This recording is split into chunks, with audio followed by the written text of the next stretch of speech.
Okay, just briefly touch upon Star Trek conventions. Have you ever attended them? One can do a Star Trek convention every weekend throughout the year now. There is a convention going on someplace on this planet Earth. It is another unique phenomenon, a spin off of Star Trek. You know, I never realized when I signed on the Starship Enterprise that we literally would be trekking over this planet. I have done conventions in Sao Paulo, Brazil, in Vienna, Austria, all up and down the British Isles, from Scotland down to Brighton and certainly London, uh, all over Germany, from Berlin to Munich to Cologne to a little village called Hamm. It's an amazing phenomenon. And certainly you'd think that, my being of Japanese ancestry and my language skills, I would have done a convention in Japan.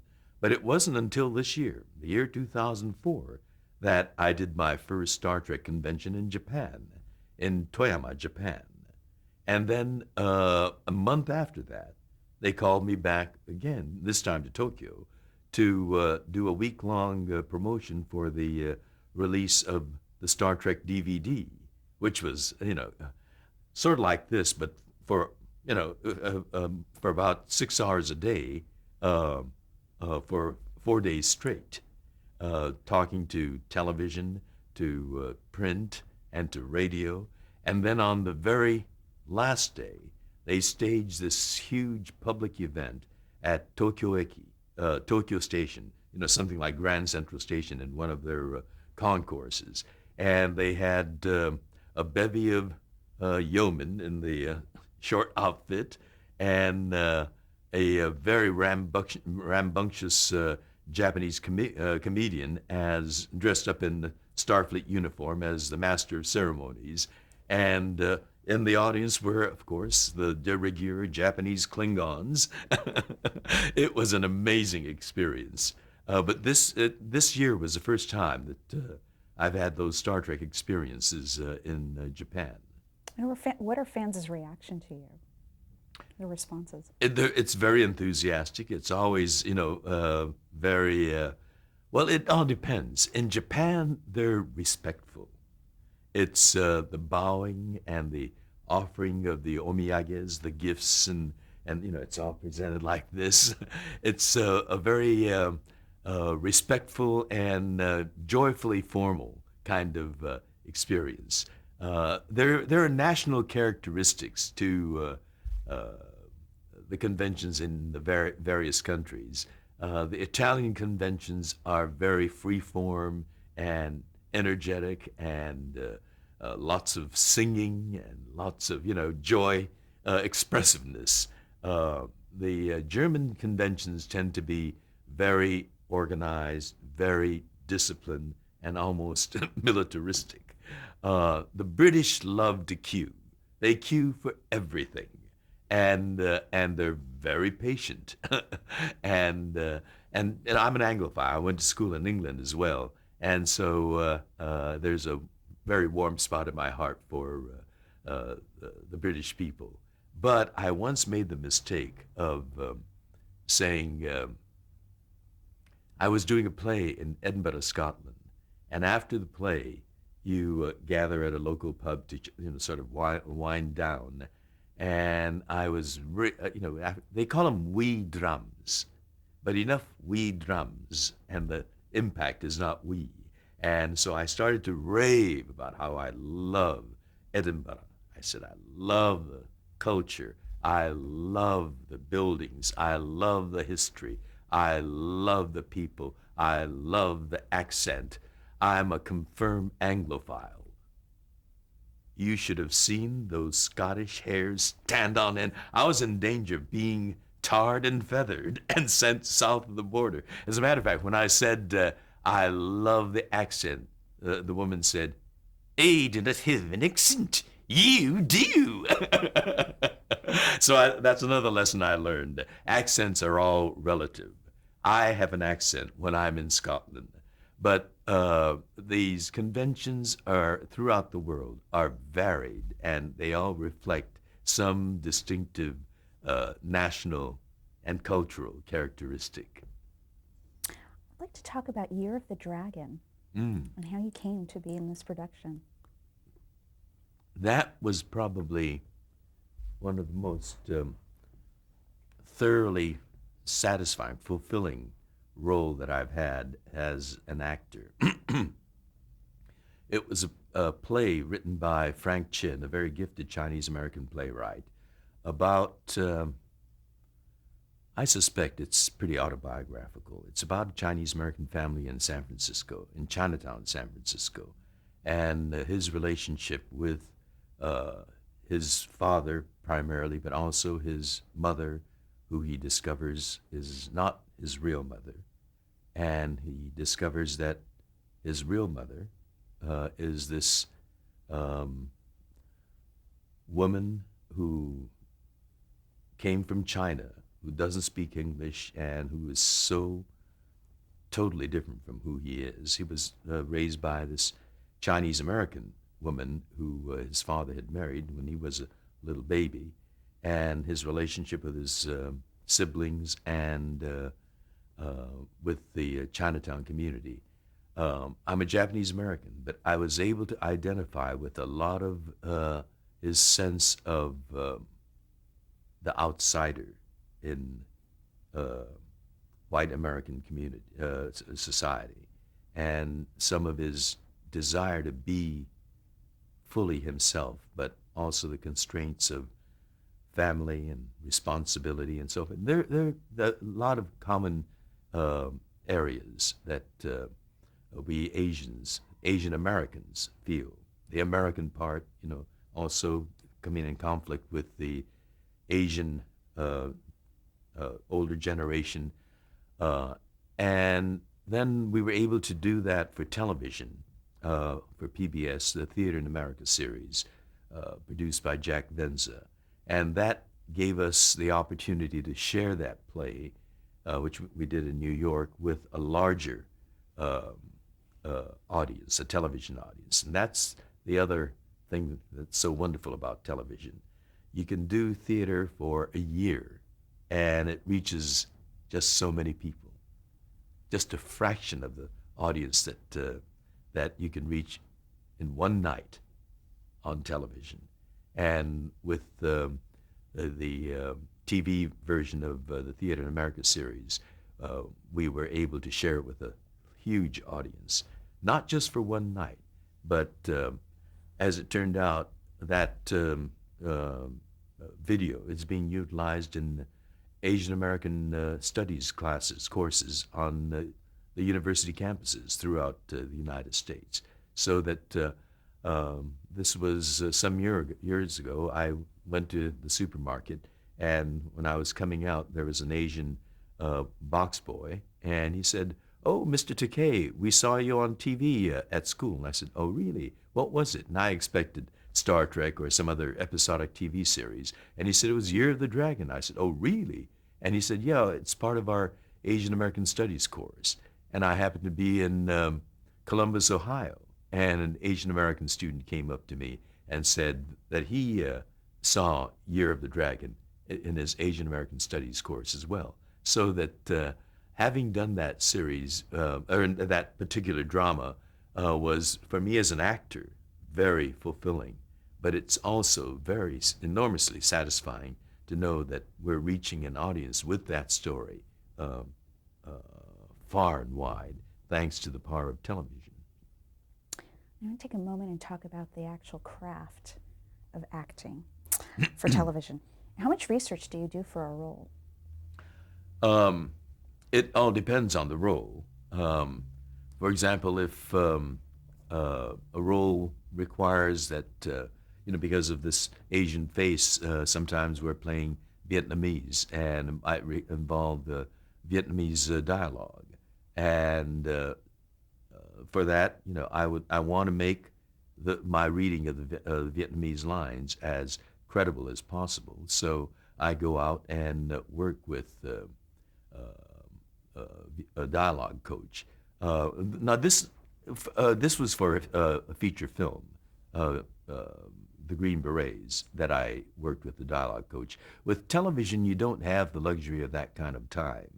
I try to bring as much research as possible, particularly when it's linguistic, because speaking Japanese and Spanish, I'm very sensitive to the importance of foreign languages being spoken properly. If you're playing a person that speaks that language, nothing offends me more than when, because I understand Japanese, on television, I see a Japanese role being played by an Asian actor who botches the Japanese line. I cringe at, when I hear Japanese being spoken and it doesn't sound like Japanese at all. And so because of that, I take particular care in trying to speak foreign languages that I do not speak as believably, as credibly, as recognizably as possible.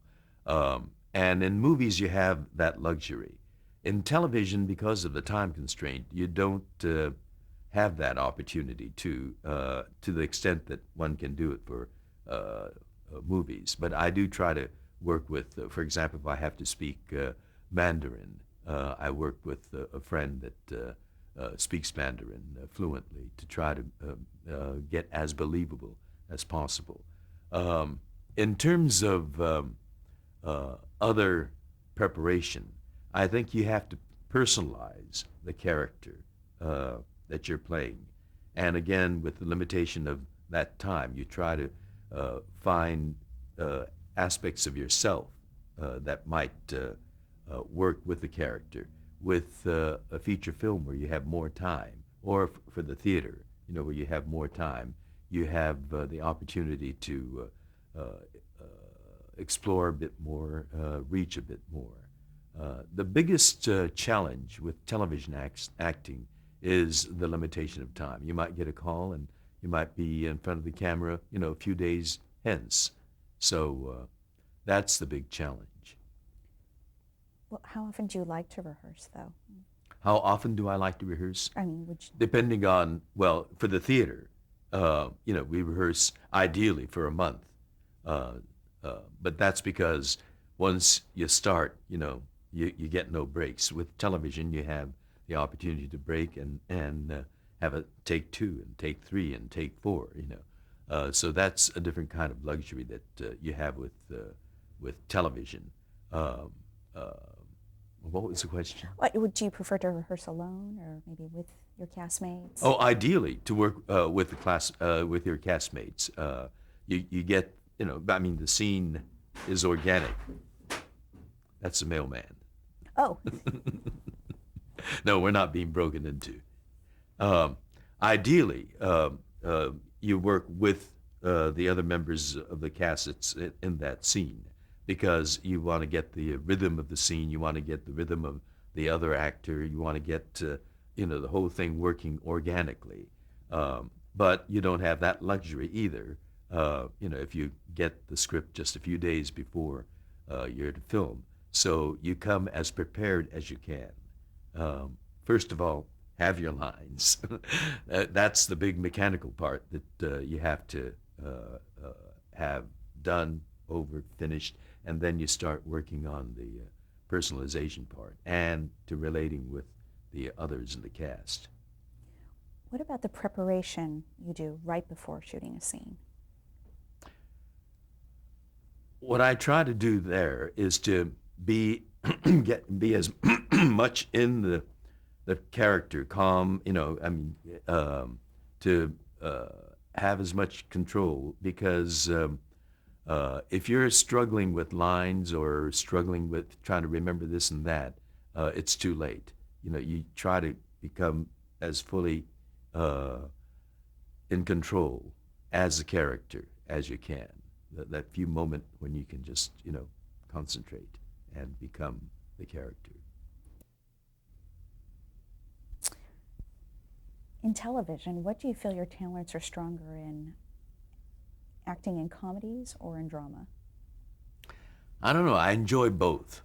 I have fun with comedy. Um, it's a chance to explore the light side, or I get sometimes bamboozled into a lot of comedic scenes. I walked into the situation with I didn't know it was the Daily Show. They called and said they wanted to interview me about my comments on the depiction of Asian males in Hollywood. And so I certainly have opinions on that. So I said, yes, I'll do an interview.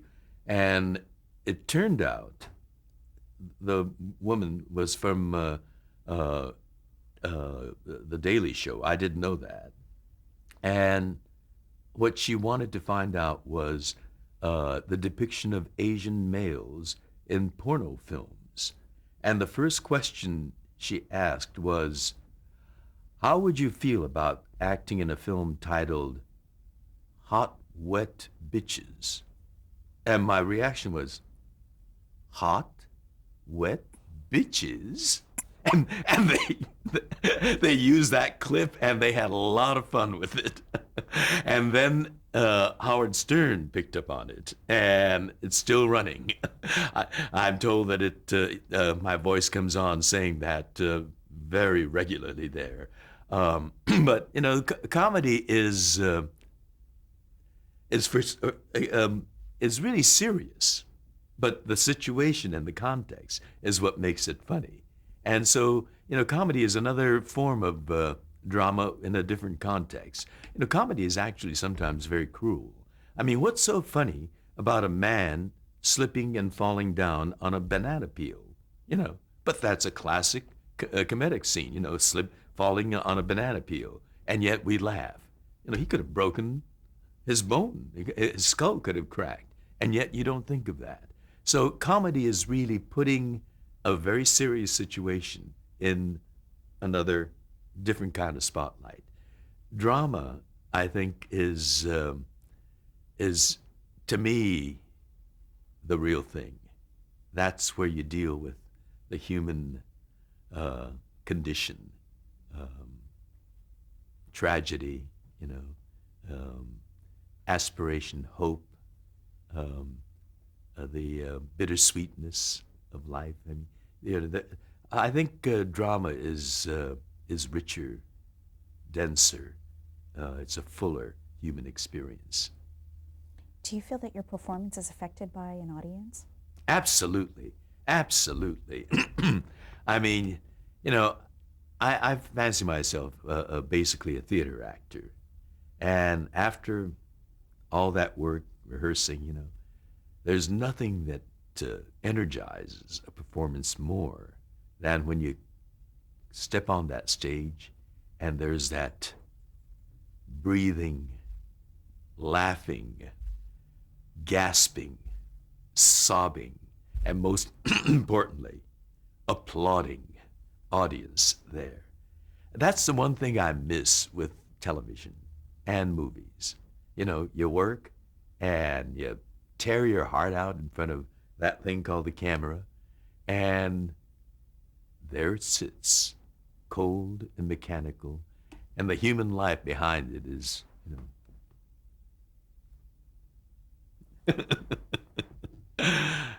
I much rather a rapt, silent audience.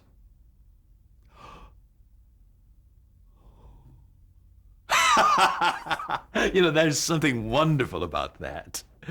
And we film and television actors, we don't get that from this machine. What was the most important advice anyone ever gave you about acting for television? For television, the best advice for television. Jimmy Doon gave me a lot of tips on acting, but it wasn't necessarily for television, although it was in the television context, Star Trek.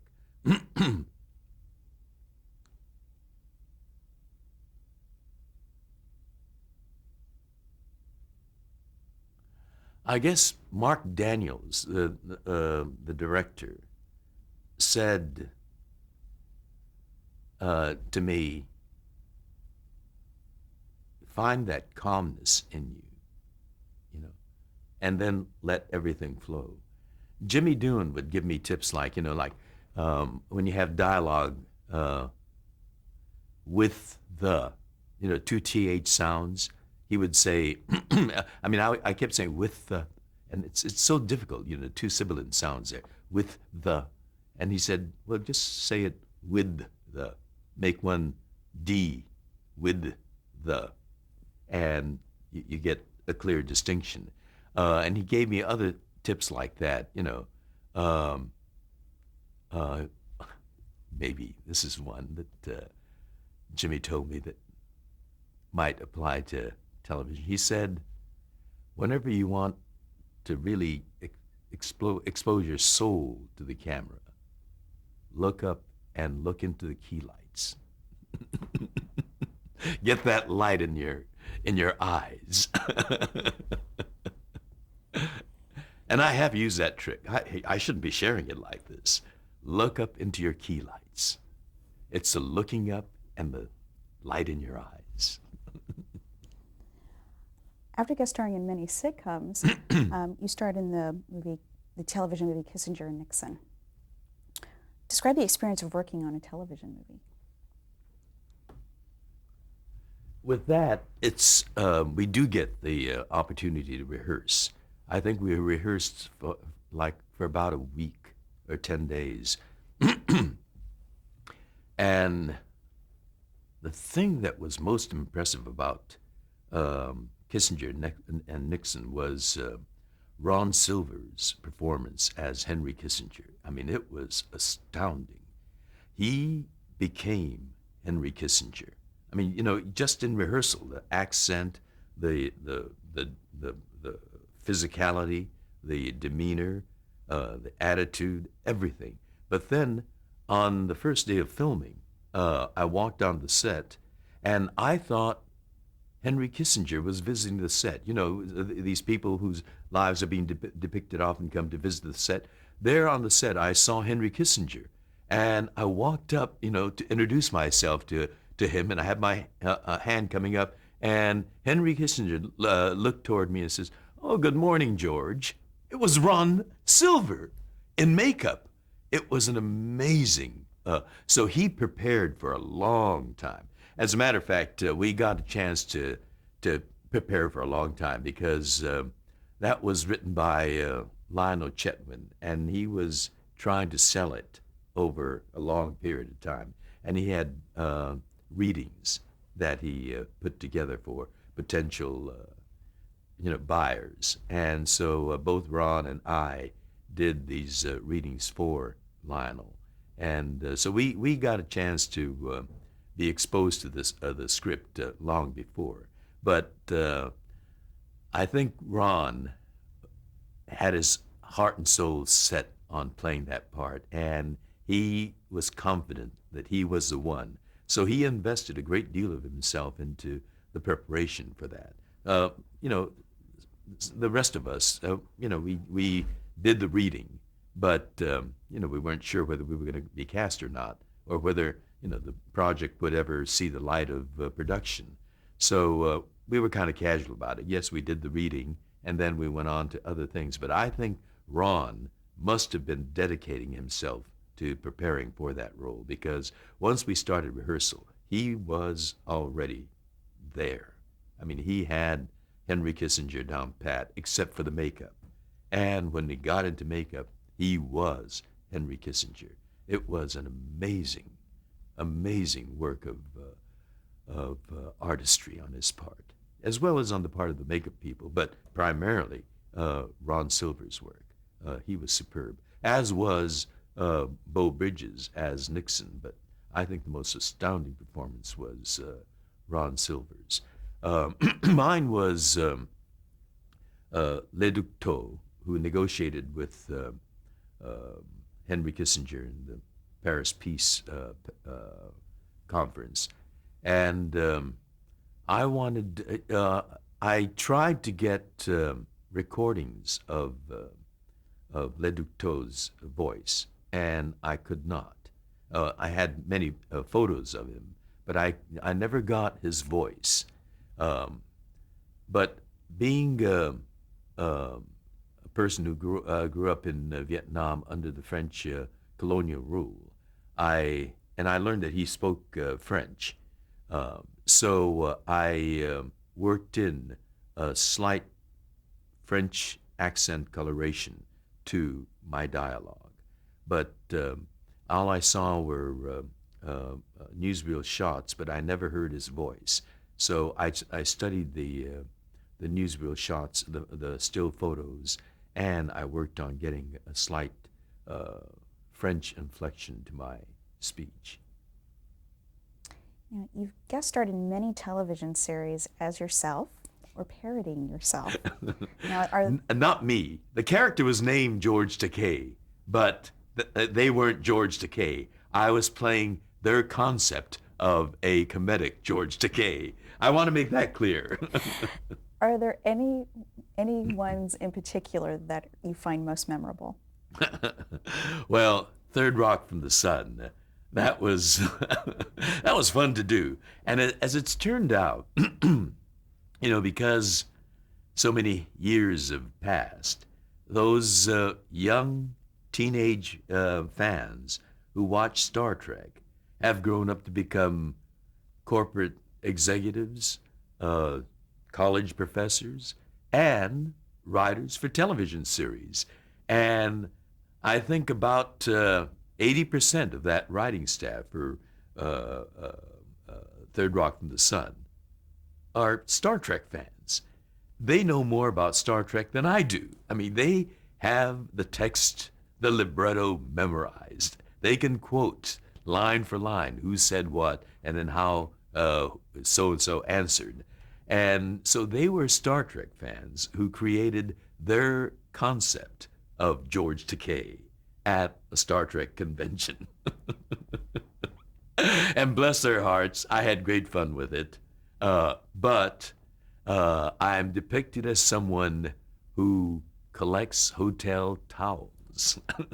And I'm caught in the very final sequence after I'm ranting and raving and protesting the overcharge put on my bill by the Third Rock from the Sun kids, and I'm protesting that and carrying on, and then they catch me stealing their towel. And since then, I've told people that whenever I check into a hotel, I've noticed that the maids count out the towels that they put into my room. But that was great fun. That was the most memorable, although I've, played George Takei and other things like Watching Ellie and that